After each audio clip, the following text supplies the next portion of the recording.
Today we have gathered here to worship the Adi Kundalini and your own Kundalini, both of them. Because your Kundalini is the reflection of the Adi Kundalini. We have understood a lot about Kundalini.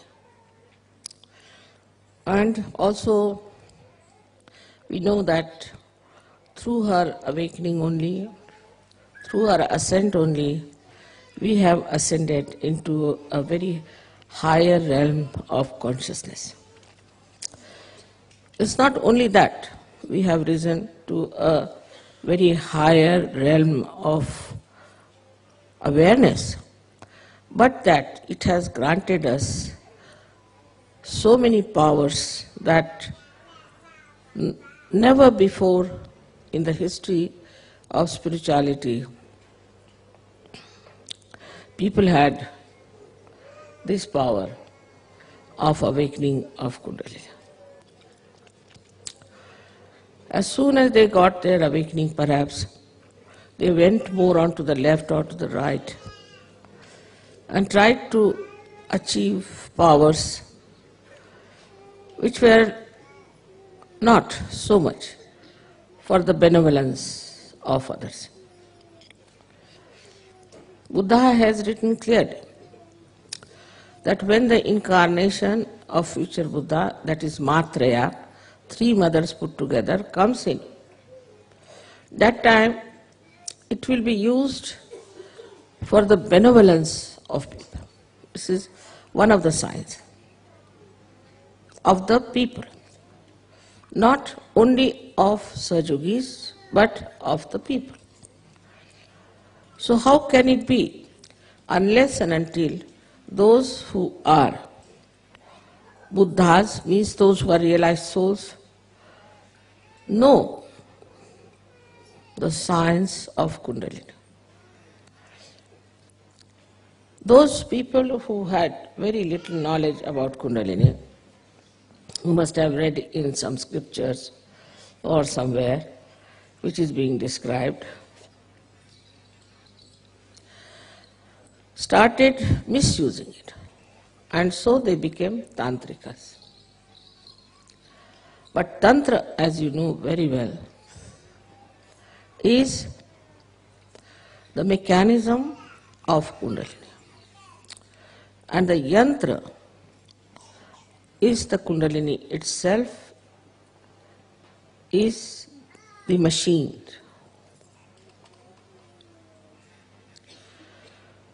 Today I think, as we know so much about Kundalini, how it passes through different centers, how it rises, all those things as we know, we should find out how we can nourish our Kundalini. That's very important to know.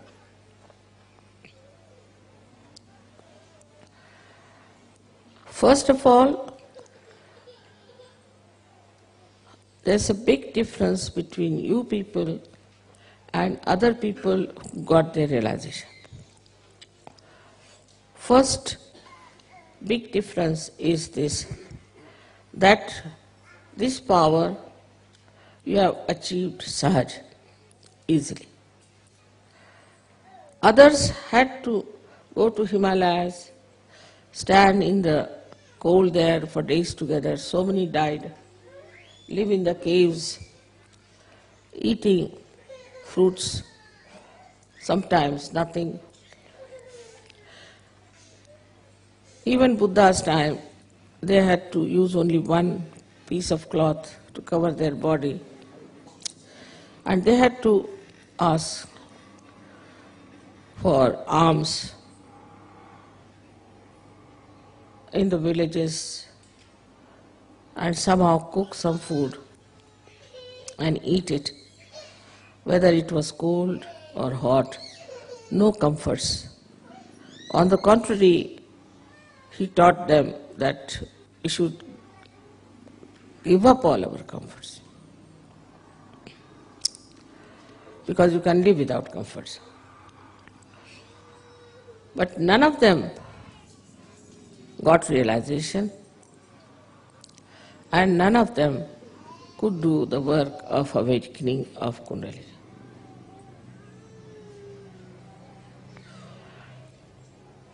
So the difference is too much. The way you got your realization, the way your Kundalini in a very Sahaja manner was awakened, and the way you are manifesting those powers that you have got. For example, you can give realization to others, you can cure others, you can feel the vibrations of others. There are some Sahaja yogis who can control rain, sun, moon, everything. Such yogis, some of them, have tremendous powers of prayers. Just by praying, they have saved the lives of many people. And these powers were available to some of them, even to the rishis and great munis on those days. But their powers were not based on love and compassion. This is your special field because you have to work for the benevolence of the people. Their field was to protect themselves or to destroy. So they developed powers of curses, like sharp. They could curse people. You haven't got that power. You cannot curse anyone. Very nicely, that power I have cancelled.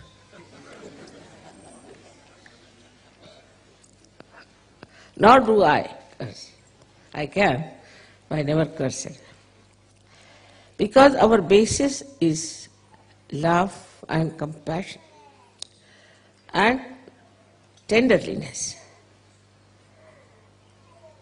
They were very hot-tempered people, most of them, extremely hot-tempered. And sometimes they used also terrible, harsh languages whenever they spoke about the people who were not realized or who were troubling them. This was very funny, the way they were angry with the society, the way they described them. Some of them did not look at the society, did not denounce the society, did not say bad things about the society. But they were only satisfied with themselves. Or they wrote about the blessings that they are having. But you have a new dimension. You have to use your powers for the benevolence of the people. So, also, your Kundalini was awakened so Sahaja. It is because of the love and compassion of your mother. So this time, we should say, your Kundalini can only be nourished if you develop within yourself the sense of pure love and pure compassion. First, I've used the word pure. That's my name also. That means you have to be innocent to begin with. If you are not innocent, then you have certain problems, maybe with your lust. Maybe your love might be directed towards some person only. Kundalini is not like that. She rises, she goes to all the chakras, she doesn't get involved into any, she tries to cure every chakra, nourish that chakra, and she is only worried about her ascent. In the same way, a Sahaja yogi should not get involved into any relationship as such. Is possible. You don't have to become like Buddha's disciples. For example, as I have always told you, the sap in the tree rises and goes to various parts of the tree and then evaporates or comes back. So this passage should be kept open. And once this passage is kept open, the Kundalini can rise very easily without any trouble. But this passage can be closed in case you get too much involved into one thing. Because there are some people who get involved, say, in their parents to begin with. All right, in the beginning I know those who come in the beginning to Sahaja Yoga will start saying, Mother, my father's sisters, husbands, these things, that is sick. So will you please cure that person? Very common. They'll write long, long letters describing the relationship and I really lose the connection. Who is this one? Without writing the names, they will give all the connections that they have. These are all artificial connections. Tomorrow some calamity comes on you. These relationships are of no use. On the contrary, you'll find they'll take advantage of it. You cannot depend on these relations of yours, in what family you were born, in what religion you were born, in what country you are born, because now you are a universal being. So you are no more related through these artificial relationships, but you are related through your spiritual relationships. Unless and until we establish that within ourselves. That doesn't mean you give up your husband, give up your wife, give up your children, nothing of the kind. But that means that if you have to give up our conditionings, we have to give up all these things. There are all kinds of conditionings we have. If there are some good conditionings, still we should give up. In the sense, they should not be conditionings, but we should be master of them. For example, Indians have one good conditioning in a way in their own country, that they must have their bath early in the morning. I used to do the same. Then England is horrible for that. It takes its respite. If you do that in England, it's a cursed country. You just can't do that. You have to take your bath in the night, otherwise give up bathing. And one has to change. But if you have that conditioning, then you will feel very sad. Oh, I missed my bath. I can't sleep now. I can't feel all right. I am not normal. It's a good conditioning, but still it is enslaving you. So whether it is good or bad, if it is a conditioning, we should try to see it clearly. It's a conditioning. That doesn't mean that you should go in the opposite direction, that all right, I'll never have my bath. That's not the way. It is that, all right, if it doesn't suit in the morning, I'll have it in the evening. Also, it doesn't matter, once in a while I miss it. The bath cannot control me. I'll control the bath. Nothing should control you. Then the Kundalini moves first, because you must have complete liberty. If you do not have complete liberty, then the Kundalini won't move.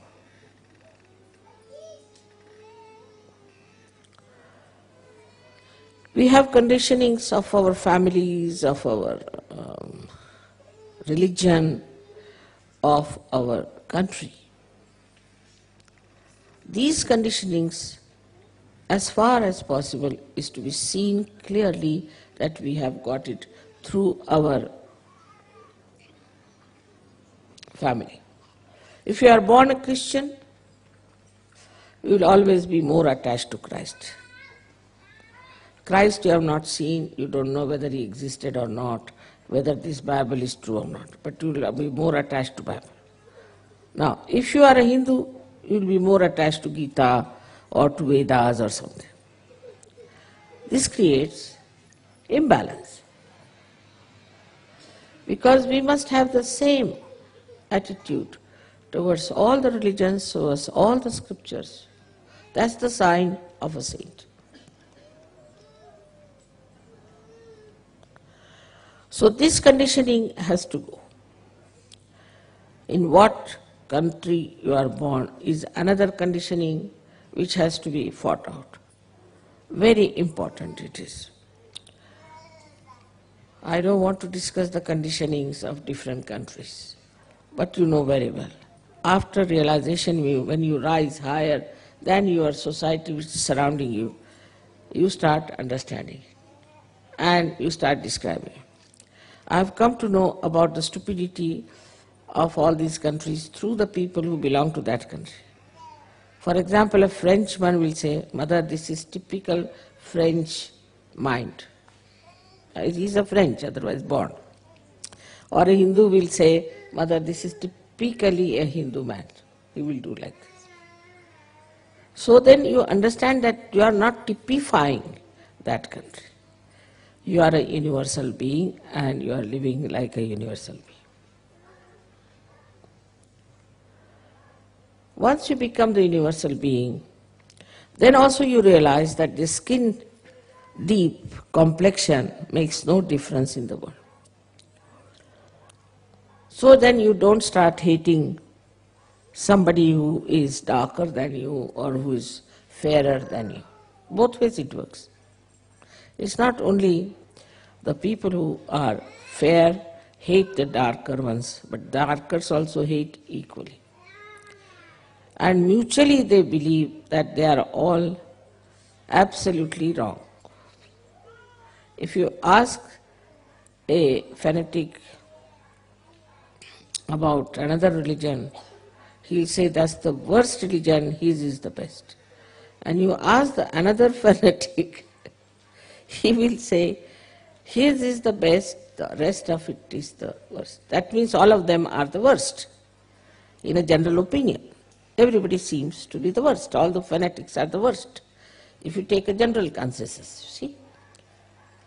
Nobody will say that, all right, my religion is all right, and at least one another is all right. Nobody. If you ask an Englishman, he'll say, "Mother, this is typically English. You can't help it." They get so angry. I've seen the English getting angry with the other English for misbehaving or doing something towards me. But I don't, because they're blind. So here, the compassion should come within you as a universal being, that by God's grace you have risen higher, in the real sense of the word. It is not just you are certified, you are realized souls. No. You are realized souls, no doubt. You are. Sakshat.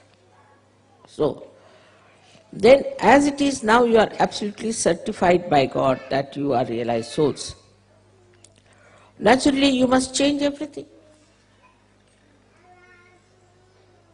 No use typifying yourself, identifying yourself with something that is now you have given up. For example, from the egg now you have become the birds. Now birds don't identify themselves with the eggs and settle down in one place. They fly. Now they have become birds. There are no more eggs.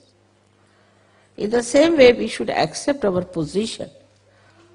We should accept ourselves as realized souls with self-esteem and understanding as to what is our purpose of life now. It is changed completely, entirely. Once you understand the purpose of your life innately, not outside because I am saying or it's a mental process, but inside you feel responsible. You have got realization to spread it all over the world and to emancipate the whole world. Once you realize this point, then automatically you take up responsibilities and the Kundalini will rise.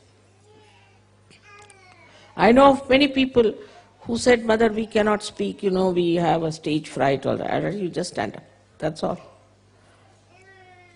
And they started giving lectures, I had to stop them. There are many who said that we cannot write any poems, Mother, we are no good, we cannot sing. I know of a girl who used to sing so horribly bad that people had to tell her that because she would always go out of tune and very loudly she would sing. Then they had to tell her, now you better keep at the back and don't sing now anymore. Now she's the one who is sort of leading the group. So all these beautiful things start manifesting, which you should accept that they have come to you. And give up all that you call as fear. All kinds of fear we have. These are all left-sided things, as you have seen. Yesterday, left-sided man, what he should do.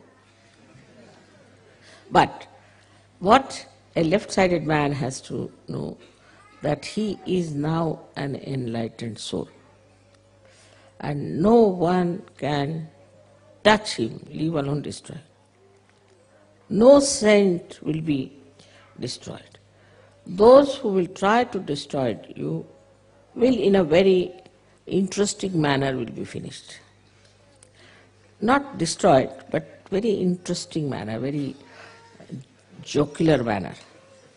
You laugh at that and you will enjoy the way things are working out. Like there's a saying in Sanskrit, Vinashakale viparita buddhi. Means their destruction will start by their own stupid methods. They'll become stupid. And at every stage you will say they are becoming stupid. And by that stupidity they are destroying themselves. You don't have to worry about that part. So that's why you don't need any destructive powers. It will all be done by this all-pervading divine power. So that part you have to give up. You just forgive that person. As soon as you forgive, the responsibility from you shifts. And then Kundalini rises. You don't have to carry any malice, anything against him, but just laugh. Because they are blind. Because they are stupid. They are foolish. What do we do if you see an idiot? We may not laugh in his presence, but we do, isn't it? At his back. Because he's an idiot. So they become idiotic. And you see them becoming idiotic and then you just start. See, that's the humor of Sahaja Yoga. You have to have some humor also, isn't it? And then you start seeing these jokers, you see, behaving in that manner. And the whole circus they do is nothing but jocular. So there's nothing to have any fear from any human being. Same about organizations or anything. Naturally you have to know one thing, that as you are realized souls, you have seen the truth, you are in the light. So they are going to oppose you, they are going to oppose you. They did this, isn't it, to others. Everybody suffered so much. But now no more sufferings to you. Only thing, you can enjoy the humor. Just understand this point, that nothing will destroy you, no one can touch you. But they are there just to supply some humor for you. If you take such a light attitude towards them, all this fear and left side will go away. What are these badhas and what are these bhoots and what are these tantrikas? Nothing. You are so powerful. Just with one glance, you can see them dancing on their heads, the other way round. As long as you will have fear, Kundalini won't rise. Because she doesn't rise for people who are cowards. Coward is, she is not going to support If you are a coward, she said, all right. You are walking on the street. Normally people are afraid if there's darkness, afraid that somebody might attack. But a Sahaja does not, if he's a real Sahaja, because he knows there are ganas and there are angels around him. No one can touch him. And the one who will try, these ganas will make such a fool out of that person that you will have a nice chance to laugh at. Now you watch and see. So this left side or this fear should go. Once this fear will go, all your slyness, all your intrigues, all your jealousies will just disappear. That's how the Kundalini will rise very well.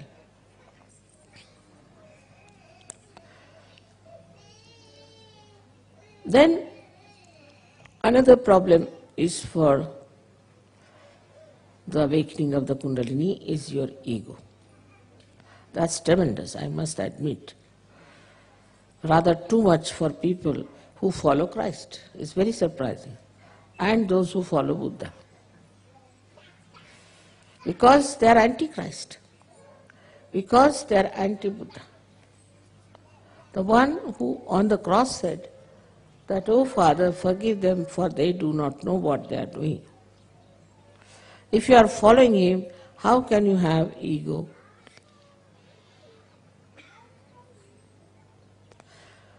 Now the forgiveness should be absolutely spontaneous.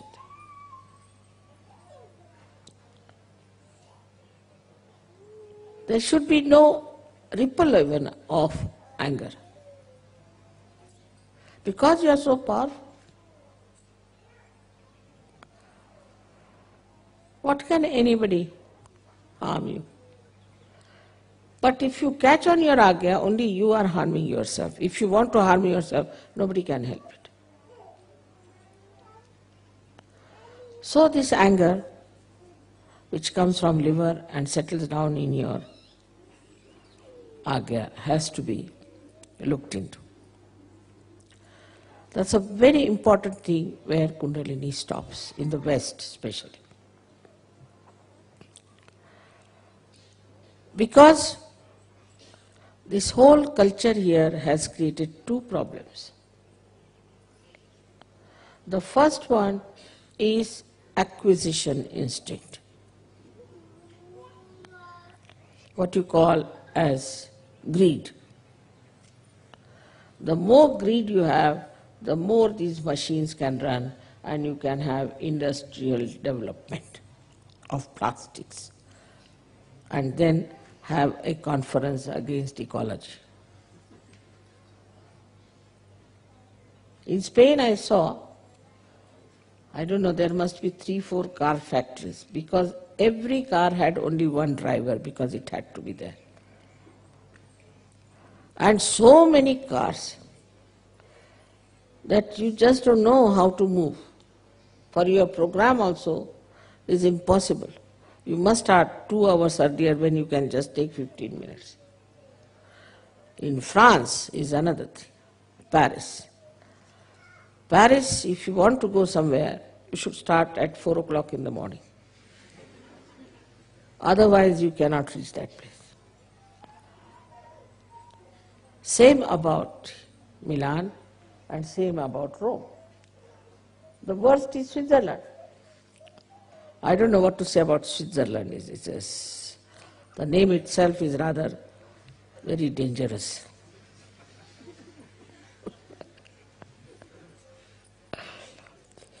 Because they are making all ugly money, they are doing all these things. I mean, every kind of sin they have got in the name of acquisition. For them, nothing like sin, taking somebody's money nicely, keeping that there, extracting money from poor countries, they don't feel there's anything wrong. I mean, they have become immune. So this acquisition instinct that we have, and which has been very much fanned and have been made into a big sort of a quality in the West. We should try to see it clearly.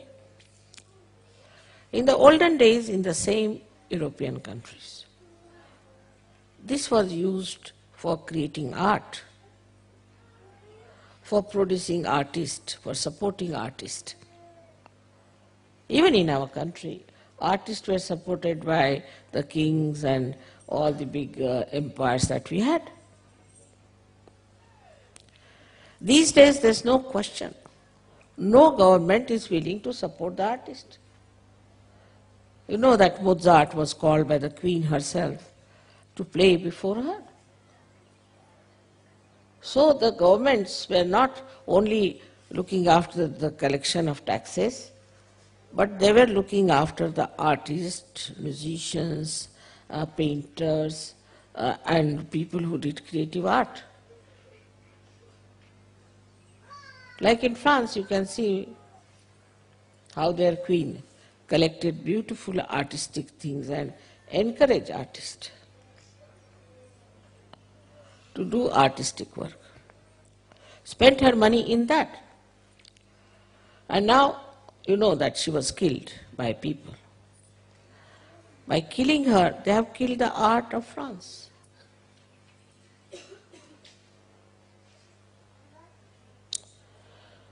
And now the French themselves have become bourgeois. Those whom they condemned, they have become that. So acquisition instinct has to be taken to the acquisition of art. That also should not be plastic. Otherwise tomorrow you might start buying plastic, artistic things. Genuinely made, handmade things. Or the music also, which is very deep, classical, singing the songs of the divine. Not the cheap type music which just makes you mad or makes you full of lust and greed. So this is one of the problems of your culture, which gives you this kind of a ego. I mean, people, if they have, say, a Rolls Royce, then of course nobody can talk to them. Their brain has blown out of their heads completely. But even the driver of the Rolls Royce, who doesn't own the Rolls Royce, he drives, his head is off. He has a different gait, he walks in a different way, he talks in a different way.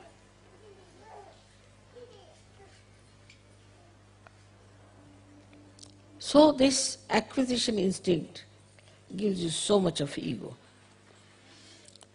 I mean, you go to somebody's house, like some stupid Indians who are now in England. I went to their house. They are Sardarjis, means following the path of Guru Nanaka, where drinking is not allowed.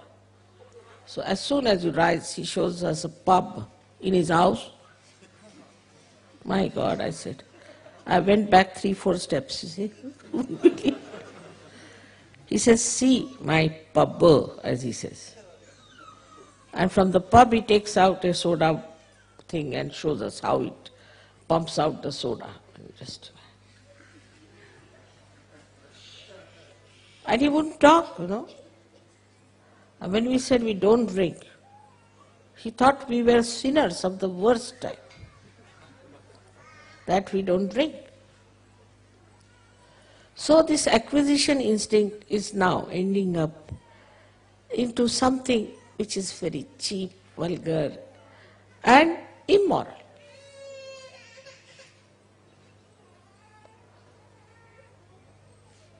The fondness for showing off is so much that you are sometimes shocked.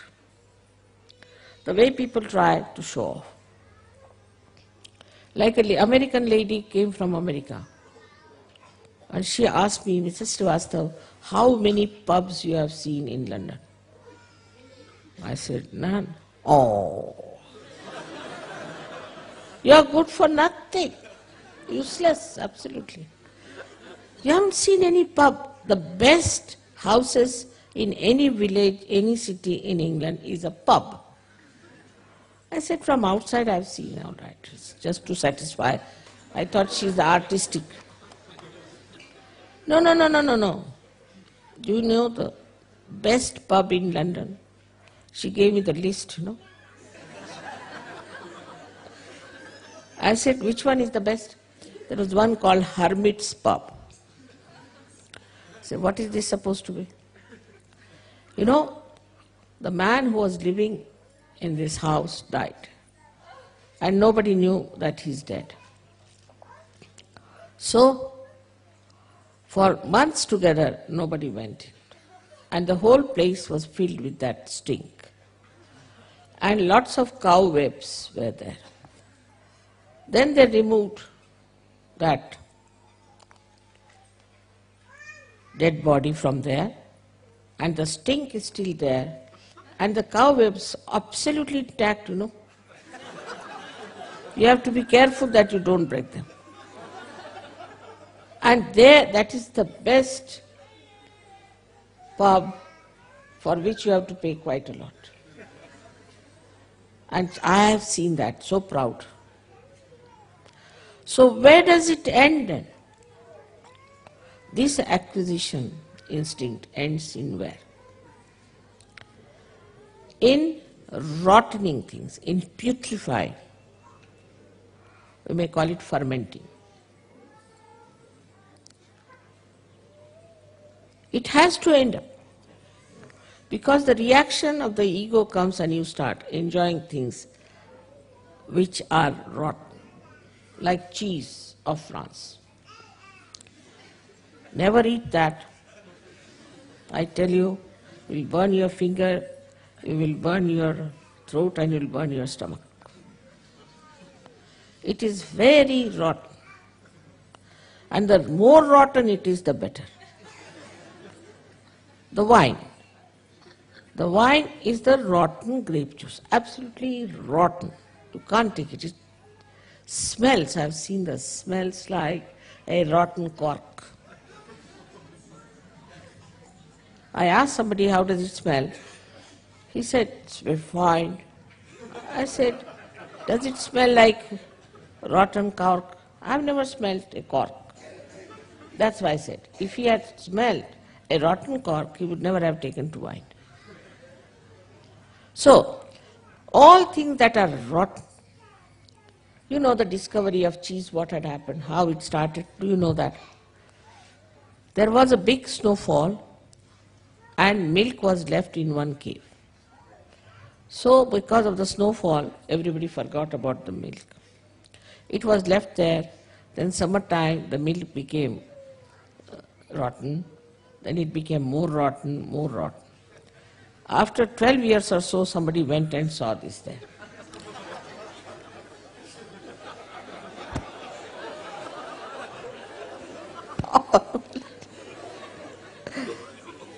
Thank God I have not taken my food today.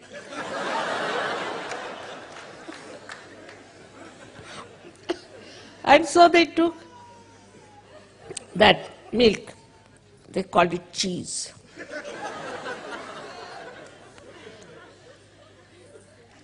In India, cheese is used in Urdu language especially for something which is something special thing, something very special. And also, as you know, in music they use it for some special composition, cheese.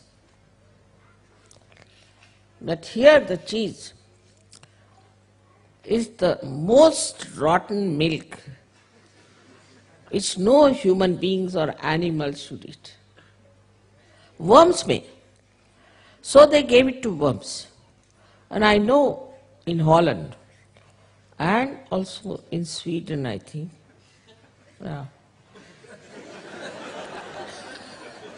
they had cheese with worms. And they were eating the worms. Can you beat it? Ah, man, it's true. Not only the cheese, but also the worms. I mean, see where we have ended up into our acquisition instinct. The wine has to be 100-year-old, certified. That's the best. Such rotten things we are eating, they smell, I tell you, they smell of it. That's why once I was surprised that they go to the bathroom, don't even wash their hands. We get such horrible smells they don't get, because if you take that cheese, you cannot smell anything rotten. Even if you put them in the gutters, they won't feel anything rotten, because it's all that dirty smell they are used to. It's the filth. I mean, even if they go to hell, they won't feel bad, because the smell will be the same.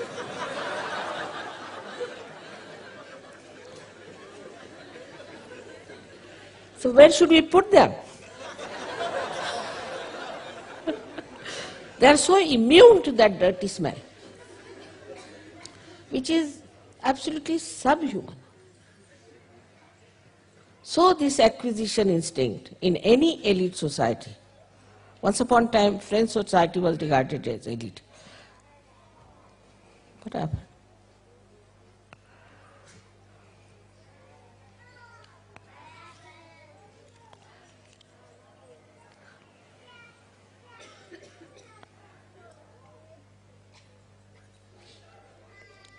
Poor children must have been upset to hear all this, you see. I can quite understand.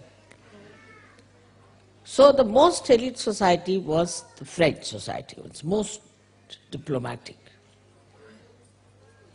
in every way. Their food was made with wine, everything was wine. And this diplomatic society, once upon, ruled the whole diplomatic areas. But they never realized that the whole culture was nothing but eating and drinking. Nothing else but eating and drinking.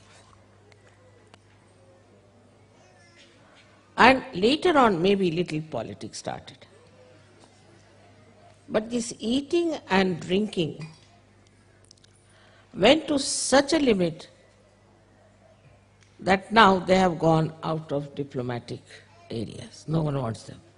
Because they never think in the right way. Any diplomat, French diplomat is anywhere, people say, is he French? Yes. Then better not call him for this meeting, you know. He'll put his own ideas. They went out. So now that eliteness is shifted in America. So the most elite are taking to drugs. What is it after all? Drugs is creation of this acquisition instinct only. Why should you blame Colombians or anybody else? They are making their money all right, as you are all making. But the one they are feeding is America, and America is the main thing now in acquisition instinct. What are they acquiring? I have been in that society. They only talk of drugs.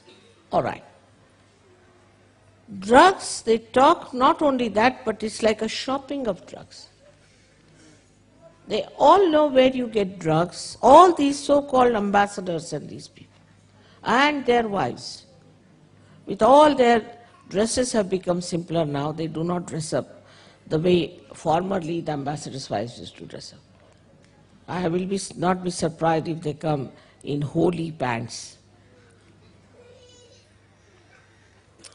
So this acquisition instinct, you can see in the elite society, has ended up into drugs. And if not, into gurus, false gurus. Those who got fed up with this went to false gurus, because they have no discrimination to know what is right and what is wrong. See step by step how it has gone into the rotten state, this ego in the West. So this is the first point, is the acquisition instinct you have. In that, then, somebody's wife is good looking, then every man has a right to look at her. Or some man is good looking, maybe anybody's husband, every woman has a right to look at him. Not look at her own husband, but another man. What's the use? I've never been able to understand. What's the use of looking at another man who is not your husband? This acquisition instinct has gone into complete immoral life, immoral society. And they have lost sense of respect of their age. A 90-year-old woman having a love affair with her grandson who is 18-year-old. Just think of it, such stupidity, such nonsense. How is it possible unless and until we have some sort of a perverted acquisition instinct? Even art has gone into perversion. Everything has gone into perversion.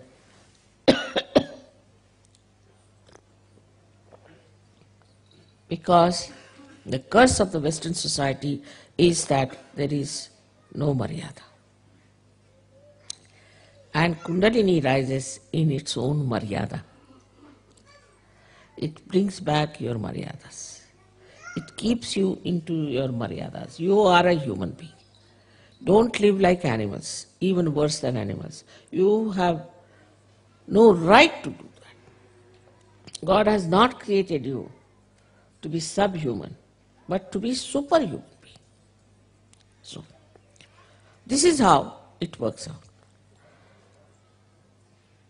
You can now think about it, how far it goes, this acquisition instinct, about things. But the second very bad curse of the Western acquisition instinct is that they want to acquire, aggress others.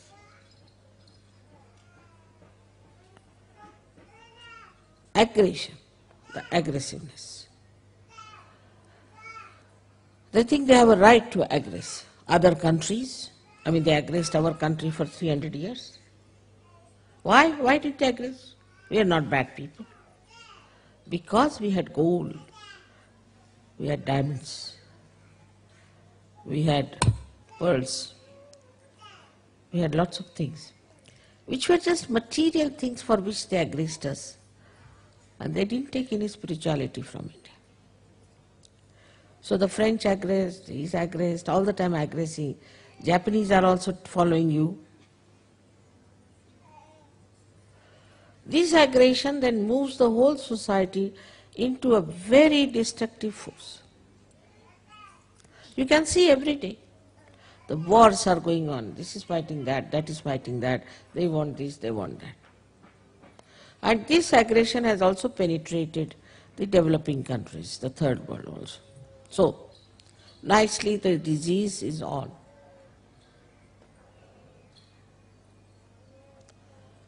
But Kundalini kills that acquisition. How? By giving you joy.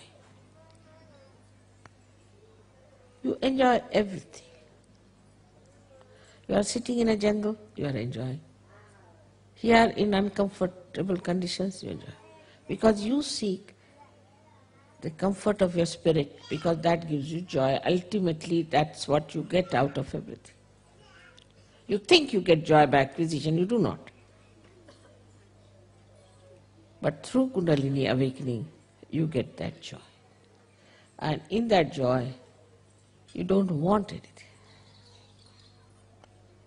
You don't ask for anything. You just enjoy yourself. You are the property of enjoyment. Sanskrit they say, Atmanev Atmanah Stucha. The spirit is satisfied by its own spirit.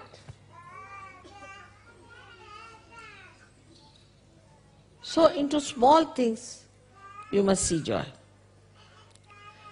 And you must watch it, the whole universe, with that thing. I mean, when I'm traveling, I'll ask, what is this tree? Mother, we don't know. But you lived here for so many years, you don't know. No, Mother, we don't know much about trees. Acha, what are these flowers? We don't know.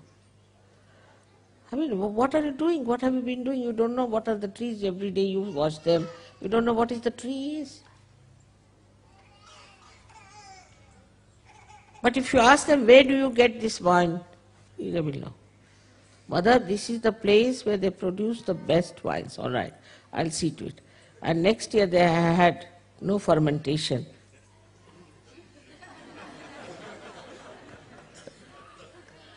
So, this is the acquisition instinct, which is very sort of which becomes a political asset that you go and aggress other countries, aggress other people and use all kinds of things. And that really is killing. So the whole attitude of human beings changes. They think we are the Lord. We can hate anyone. We can aggress anyone. We could be arrogant with anyone. We can demand anything. We can take away anybody's wife, take away anybody's child, take away anything. We can kill our children. As a result, the love is lost. No question of compassion. Love is lost, compassion is lost. No love. And with that, you also developed my and mine, sense of my and mine. Is that this is my child, this is my country, this is, as you know in Yugoslavia, what they are doing. I don't know who gave the name of Yugo. Yugo means yoga. This is the yoga people fighting among themselves. This has come from the same root. That this is mine, this is my country. Why? How is it your country? You can't create one leaf, for who are you? You can't create little mud, can you? How do you say this is my country? How dare? This all belongs to God. He has created, or you can say Adi Shakti has created. You have not created even so much. How do you say this is mine and I should have it? So the my and mine thing also develops very strong. And the same thing happens with sometimes Sahajogis very much. My children, this is the first curse. These are my children. My wife, my family. It starts growing like that. Then the heart strings. For a large-hearted man, the whole world is the universe, the whole thing is within, the whole thing is yours. When such a heart you experience within yourself, then Kundalini just shoots off, because as you know the Sahasrara is the heart chakra. No question of Sahasrara catching if you have a large heart. And to keep the Sahasrara open is just develop that sense, that wisdom, that nobody is mine, everybody belongs to God. Who is mine? Whatever God wants, let Him do. So get out of this small feeling. Sahajogis do. I must say, I have seen it. They get confined to their families. My son hasn't got a realization, my brother hasn't got a realization, this thing. After that it moves. When they get realization, this is my son, my brother, my sister, this thing. This my has to drop, which is very, very subtle thing, and that's why the Sahasrara catches. Everyone is yours. Because the Kundalini of Sahajogis is made of love, pure love. The pure love has only pure desire, is to love. Love everyone equally. When you say it is difficult, that means you are not trying Sahaja. enlarge your heart. You will never feel lost. To me, when I was living in England, I was really little bit, what happens like that, like a moon sucks in the sea, you see. I felt my heart was just pulled out. But I reach here, again I see my children waiting for me. So it's over, finished. It's there I felt, now here I feel. That pull of my heart was released. You are also my children here, and they are also my children. For a mother like this, how can I say this is mine, this is mine? So, like this, try to break away from this conditioning. First, in the West, people don't care for family, they'll divorce 10 times and advertise it. I am 10th time divorced lady. Now they don't divorce, but so get attached with their family, with their husbands, like glue, I tell you, like glue. Sometimes I start wondering, what have I done to make them like this? So now, it is important to see these points, and ultimately the heart is the Sahstrara, or you can call the Brahmarandra. Then we have to come to heart. Do not reason out, do not argue it out, don't work it out mentally from books or anywhere, but through your heart.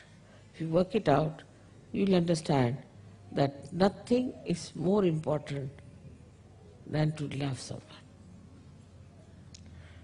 And the highest thing is to love everyone equally. Of course, in love you might have to say something to a person. The other day I had to say something to some Sahajogini. So my husband said, don't say she'll become your enemy. I said, let her become my enemy, it doesn't matter, it's my duty to tell her that this is wrong. Otherwise I become her enemy because I don't told her the truth, and she will suffer. So this is what, it gives you discretion, and love is truth. So to this Kundalini, which is nothing but is the river, as yesterday they described Nirvaj, which doesn't accept any compensation. The river of that pure love, which has awakened us with such love, kindness and tenderness. We should try to use that power within ourselves to be like that, because our job is, she has given us realization for the emancipation of the whole world, not only our own.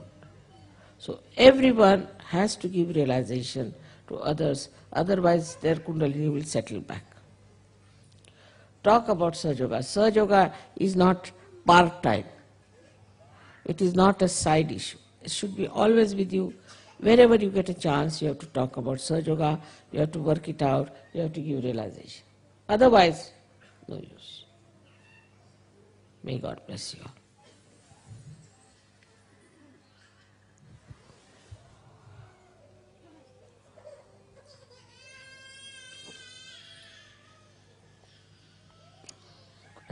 People here.